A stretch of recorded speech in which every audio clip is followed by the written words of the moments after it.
SIR নিয়ে চিন্তায় আছেন নাকি? চিন্তার কোনো কারণ নেই, একদম বিন্দাস থাকুন। ভারতীয় যদি হন তবে কোনো চিন্তার কারণ নেই। আর মনে রাখবেন, এটা ভোটার তালিকা সংশোধন, আদৌ নাগরিকত্বের যাচাই নয়। তাই পিসি, ভাইপো আর তোলামূলের মিথ্যায় পা না দিয়ে জেনে নিন নির্বাচন কমিশন কি বলছে আর পিনাক কি বলছে। এসআইআর নিয়ে সব সময় আপডেট থাকতে সাবস্ক্রাইব করুন পিনাক কি বলছে। এখন সময় নষ্ট না করে সত্য জানতে দেখুন আর শুনুন পিনাক কি বলছে। সকলের মনেই প্রশ্ন, আমায় কি করতে হবে? ঠিক এই প্রশ্নটাই শুধু থাকা উচিত। কোন রাজনৈতিক দলের কি হবে, তৃণমূল থাকবে না যাবে, এসব ভাবতে হবে না। শুধু জেনে রাখুন আপনাকে কি করতে হবে, আর সেটা জানাবো আজ। আর জানার পর আপনি দেখবেন এত সহজ, এত সরল বিষয়, আর সেটাকে নিয়ে এত জটিলতা তৈরি করা হচ্ছে। তাই আমি বলছি, আর যাই করুন বা না করুন টেনশন করবেন না, বিন্দাস থাকুন। যেমন যেমন কাজ কর্ম, খাওয়া, ঘুম এবং পিনাক কি বলছে দেখা এবং শোনা, এসব চলতে থাকুক। কারণ সাধারণ মানুষের বিশেষ কিছুই করার নেই এসআইআর পর্বে।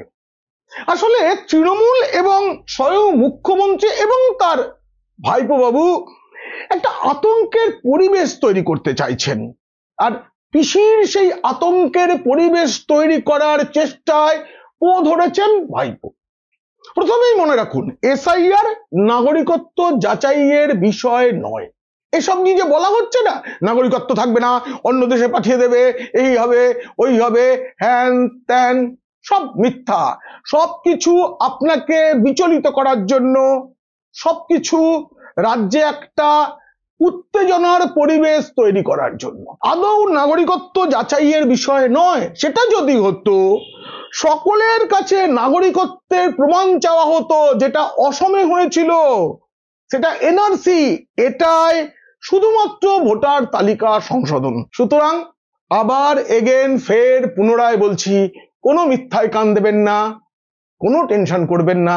জেনে নিন আপনাকে ঠিক কি করতে হবে। 2002 সালে রাজ্যে যখন এসআইআর হয়েছিল, কেউ কিছুই বুঝতে পারেনি। সিপিএম জমানায় প্রায় 29 লাখ ভুয়ো এবং মৃত ভোটারের নাম তালিকা থেকে বাদ দিয়েছিল। এরপরে যাদের নাম 2002 সালের ভোটার তালিকায় ছিল, তাদের এখন আর কোনো চিন্তাই নেই, এমনিতেই তাদের নাম থাকছে। তাদের পরিবারের, মানে যাদের নাম 2002 সালের তালিকায় রয়েছে, তাদের সন্তানাদি, তাদের নাতি নাতনি, তাদেরও কোনো চিন্তা নেই। তাদের নাম আপনা থেকেই ভোটার তালিকায় এসে যাবে, কোনো নথি দেখাতে হবে না। একটা ফর্ম পূরণ করতে হবে, সেটা আমি বলবো সেটা। তবে এইটা খালি মনে রাখুন, যারা বলছে যে বাবা মা ঠাকুরদা ঠাকুমার বার্থ সার্টিফিকেট লাগবে, তারা আপনাকে মিথ্যা বোঝাচ্ছে। তাদের চিনে নিন, তারা আপনার শত্রু। তাই মিথ্যা বলে ভয় দেখাচ্ছে। আমি বন্ধু হিসেবে বলে দিচ্ছি সবটা। পিনাক কি বলছে আপনার পাশে থাকবে, আপনাকে জানাবে প্রতিটি খুঁটিনাটি। আপনাকে কি করতে হবে? শুধুই একটা ফর্ম ফিল আপ করতে হবে। ফর্মটি বিএলও আসবেন, বিএলও সরকারি কর্তা একজন, আপনাদের স্থানীয় প্রশাসনের পঞ্চায়েতেরই কেউ বা মিউনিসিপ্যালিটির কেউ, তিনি আসবেন, এইরকম একটি ফর্ম দেবে। এই যে ফর্মটা স্ক্রিনে দেখানো হচ্ছে, এটাকে বলা হয় এনুমারেশন ফর্ম। বাড়ির সবার জন্য এই ফর্মটা আসবে। এই যে ফর্মটা, এই ফর্মে দেখবেন আপনার নাম, কোন বিধানসভায় ভোট দেন, কি পার্ট নম্বর আছে ইত্যাদি প্রভৃতি সব সেখানে দেওয়া রয়েছে। আপনার ছবিটিও থাকবে সেখানে, এবং আপনার ফোন নম্বরও। মানে আপনার কাছে এখন যে ভোটার কার্ড আছে, সেই ভোটার কার্ডে যা যা তথ্য আছে সব এখানে থাকবে। বিএলও মানে ওই বুথ লেভেল অফিসার আপনাদের সব দেখিয়ে দেবে, এটাই তার কাজ।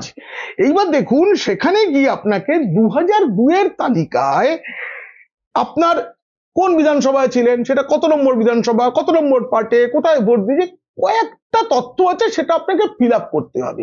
এটা আপনি কোথায় পাবেন? এটাও বিএলও আপনাকে দেবেন সোজা। মানে আপনাকে কোনো বাড়তি কিছু করতে হচ্ছে না, একটা নতুন ছবি দিতে হবে, বর্তমান ছবি, কারণ ছবিটা অনেক পুরনো ছবি রয়েছে। ব্যাস, কোনো কাগজপত্র দিতে হবে না, যে যাই বলুক আপনি কারো কথা বিশ্বাস করবেন না। আরো একটা কথা, এসব সঙ্গে সঙ্গে করে ফেলতে হবে এমন কোনো ব্যাপার কিন্তু আদৌ নেই। এসআইআর এর জন্য বিএলও আপনার বাড়িতে এসে সবার ফর্ম দিয়ে গেল, এইবার আপনি সময় নিয়ে করুন, আপনাকে কোথাও গিয়ে জমাও দিতে হবে না। বিএলও আবার কবে আসবেন সেটা তিনি বলে যাবেন, সেই সময়ের মধ্যে ধীরে সুস্থে ফিল আপ করে রেখে দিন, এলে জমা দিয়ে দিন। এর মাঝখানে যদি কোনো প্রশ্ন থাকে সে প্রশ্ন নানাভাবে আপনি জানবার চেষ্টা করতে পারেন, নির্বাচন কমিশনের ওয়েবসাইটে গিয়েও জানতে পারেন। বিভিন্ন রাজনৈতিক দলের প্রতিনিধিরা যারা বিএলএ বা বুথ লেভেল এজেন্ট হিসেবে থাকবে তারা আপনার এলাকারই, কারণ আপনার এলাকার যে বুথ, যে বুথে আপনি ভোট দেন সেই বুথেরই ভোটার, তারাও কিন্তু থাকবে। কিন্তু তাদের মধ্যে যাকে বিশ্বাস করেন না তার কাছে আপনার ফর্মটি নিয়েও যাবেন না, হাতে দেওয়া দূরের কথা নিয়েই যাবেন না। এবার বলি যাদের নাম 2002 এর তালিকায় নেই তাদের কি করতে হবে?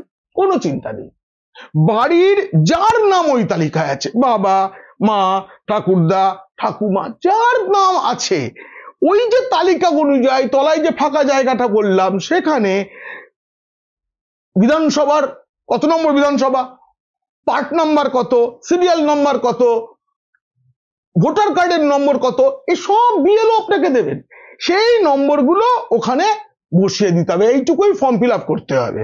এবার বাড়িতে একজন আছেন যার উপস্থিতি নেই, তিনি এখন কাজের জন্য বাইরে আছেন, তার হয়ে অন্য একজন করতে পারবেন, তার সই করার জায়গা আছে, সব কিছু আছে। কিন্তু এখানে একটা জিনিস, এই যে কার হয়ে আপনি সই করছেন, আপনি তার কে হন সেটা উল্লেখ করতে হবে। আবার আপনার নাম 2002 এর তালিকায় নেই কিন্তু পরিবারের কার নাম আছে তার সাথে আপনার কি সম্পর্ক সেটাও লেখার জায়গা আছে, আপনাকে লিখতে হবে, বাড়িতে রেখে দেবেন নতুন ছবি লাগিয়ে। বিএলও অফিস থেকে আবার লোক আসবেন, তিনি এসে নিয়ে যাবেন। এবারে যাদের নিজের বা নিজের মা বাবা ঠাকুরদা ঠাকুরমা কারো নাম 2002 এর তালিকায় নেই তারা কি করবেন? কোনো টেনশন নেই তাদেরও।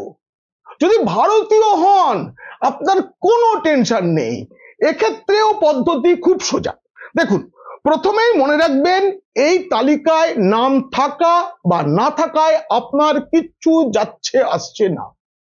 আপনার ভোট দিতে পারবেন কিনা এটা নিয়ে চিন্তা, সেটাও বলছি, ভোট আপনি দিতে পারবেন তালিকায়, মানে চূড়ান্ত ভোটার তালিকায় আপনার নাম উঠবে, ভারত ছেড়ে কোথাও চলে যেতে হবে না।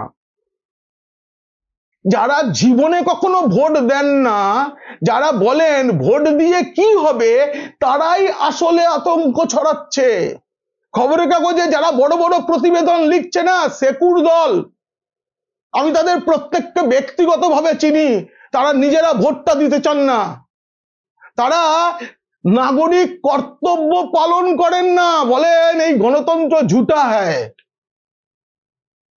তারা আপনার আমার কারো বন্ধু নন, তারা শত্রু, তাই তারা ভুল বুঝিয়ে আমাদের সবকিছু ঘেটে দিতে চাইছে। হ্যাঁ, আমি যেটা বলছিলাম, যাদের নাম 2002 এ নেই এবং তাদের বাড়ির কারো নেই, তারা কি করবেন? আমাদের দেশের নিয়ম অনুযায়ী 3টি যোগ্যতা থাকলে তিনি ভোটার হতে পারেন। 1, এই দেশের নাগরিক হতে হবে। 2, এই দেশের স্থায়ী বাসিন্দা হতে হবে। ঠিক আছে, তিনি আমেরিকায় থাকেন, আমেরিকার স্থায়ী বাসিন্দা, তিনি ভারতীয় কিন্তু ভারতীয় বংশোদ্ভূত কিন্তু আমেরিকার স্থায়ী বাসিন্দা, কানাডার স্থায়ী বাসিন্দা, তিনি এই দেশের ভোটার হতে পারেন না। আর 3 নম্বর হচ্ছে 18 বছর বয়স হতে হবে। তার মানে এই যে 3টে যে কোন মানে প্রমাণ দিতে হবে আমি এখানেই থাকি, এখানকার স্থায়ী নাগরিক, খুব সহজ।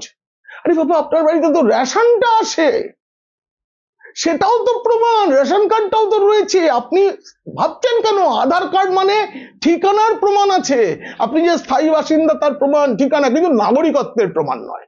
এইবার শুনুন, যাদের নাম ম্যাপ হয়ে যাবে, মানে ম্যাপিং করা হয়ে যাবে, মানে 2002 এ নাম আছে, বা নেই, কিন্তু তাদের পরিবারের লোকের নাম আছে, এই দিয়ে ম্যাপিংটা হয়ে যাওয়ার পর একটা ড্রাফট তালিকা তৈরি হবে। ধরা যাক এই তালিকায় আপনার নাম নেই।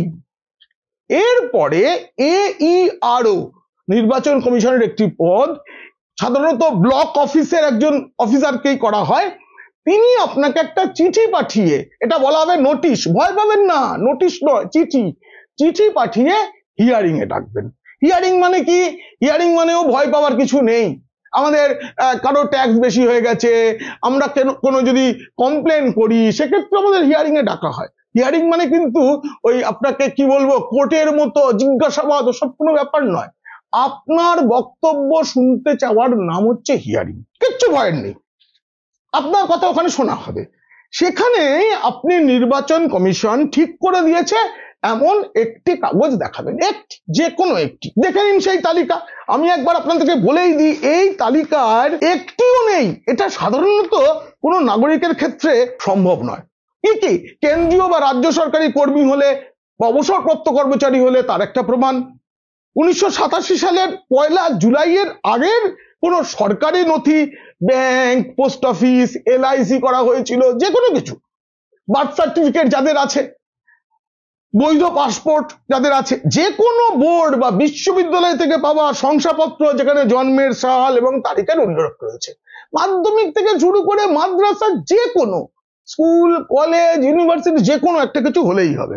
স্থায়ী ঠিকানা বা বসবাসের একটা রেসিডেন্সিয়াল সার্টিফিকেট, যেটা পুরসভা, গ্রাম পঞ্চায়েত এরা দিয়ে থাকে, সেটা।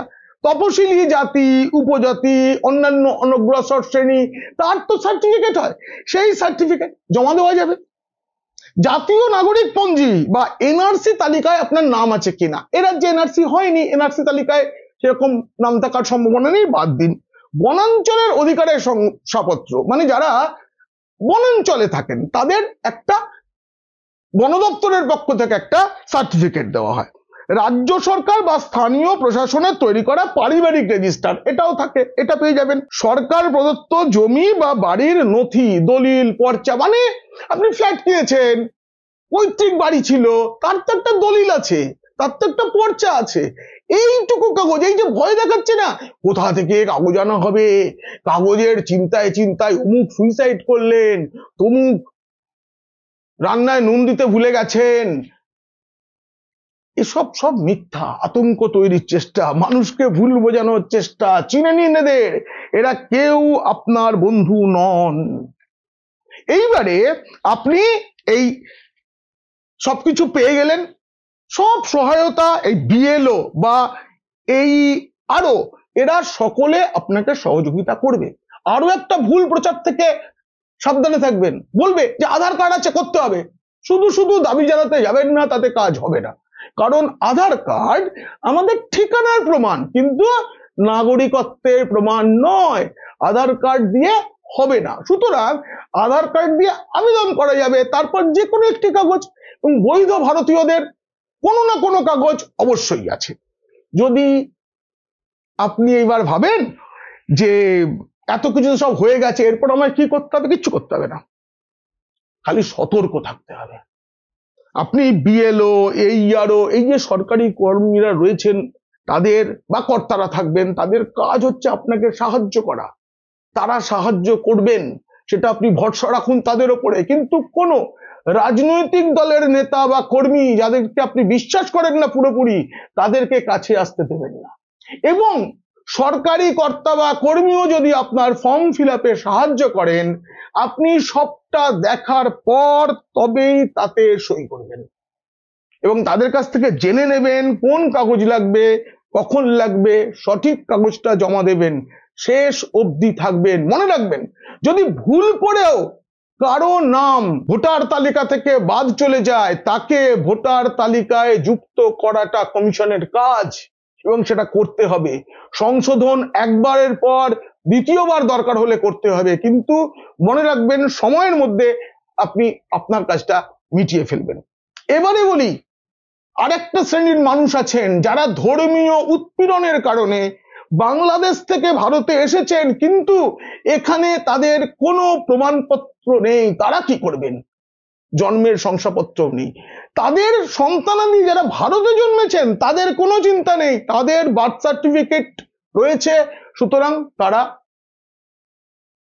ভোটার হতে পারবেন, ভোটার তালিকায় তাদের নাম থাকবে। কিন্তু যারা ধর্মীয় উৎপীড়নের কারণে বাংলাদেশ থেকে এপাশে চলে এসেছেন, যে হিন্দুরা ভারতে এসেছেন, তারা অবিলম্বে সিএএ এর জন্য আবেদন করুন। আপনার এলাকায় কোথায় ক্যাম্প হচ্ছে, কোন সামাজিক সংগঠন বাড়ি বাড়ি যাচ্ছে, তাদের সঙ্গে যোগাযোগ করে 50 টাকা খরচ করে সিএএ এর আবেদন করে ঘরে চুপটি করে বসে থাকুন, আপনার নাম ভোটার তালিকায় থাকবে, নিশ্চিন্তে থাকুন। একেবারে শেষে আরো একটা জরুরি কথা আপনাদের মনে করিয়ে দিই, কারো কথায় কান দিয়ে চিলে কান নিয়ে গেছে এই ভেবে চিন্তা বাড়াবেন না, কোন রকম টেনশন করবেন না, টেনশন যাবে পেনশন নিতে। এমনিতেই এই রাজ্যের বাসিন্দাদের অনেক রকমের চিন্তা নিয়ে বাস করতে হয়, অনেক রকম চিন্তা নিয়ে দিন কাটাতে হয়, তাই তার ওপরে আবার এসআইআর নিয়ে বাড়তি চিন্তা করবেন না, কাজটা খুব সহজ। যদি কোনো সংশয় থাকে আমাকে লিখতে পারেন, আমি যথাসম্ভব উত্তর দেওয়ার চেষ্টা করব। প্রয়োজনে আরো প্রতিবেদন বানাবো এসআইআর এর উপরে, সাধারণ মানুষকে সাহায্য করার জন্য। আপনাদের পাশে আমি এই পর্বে পুরোপুরি থাকবো, কথা দিলাম আজ। মনে রাখবেন, ভুয়ো আর মৃত ভোটারের কাঁধে চেপে যারা ক্ষমতায় এসেছে বা আসতে চায় তারাই ভয় পাচ্ছে, অন্য কেউ ভয় পাচ্ছে না। খেলায় হেরে যাবে বুঝতে পারলে বাচ্চারা যেমন লুডোর বোর্ড ঘেটে দেয়, এরাও তেমনি লুডোর বোর্ড ঘেটে দিতে চাইছে। এ মারা গেছে, ও মারা গেছে, এই সার্টিফিকেট ওই সার্টিফিকেটের মিথ্যা রটনায় কান দেবেন না। এই প্রতিবেদন কেমন লাগলো তা নিয়ে মন্তব্য তো করবেন, সেই সঙ্গে বন্ধু এবং আত্মীয়দের বেশি করে পাঠান, সবাইকে চিন্তামুক্ত করুন। হ্যাঁ, আরো একটা কথা, পিনাক্কি বলছে এর পাশে দাঁড়াতে আমাকে থ্যাঙ্কস পাঠান।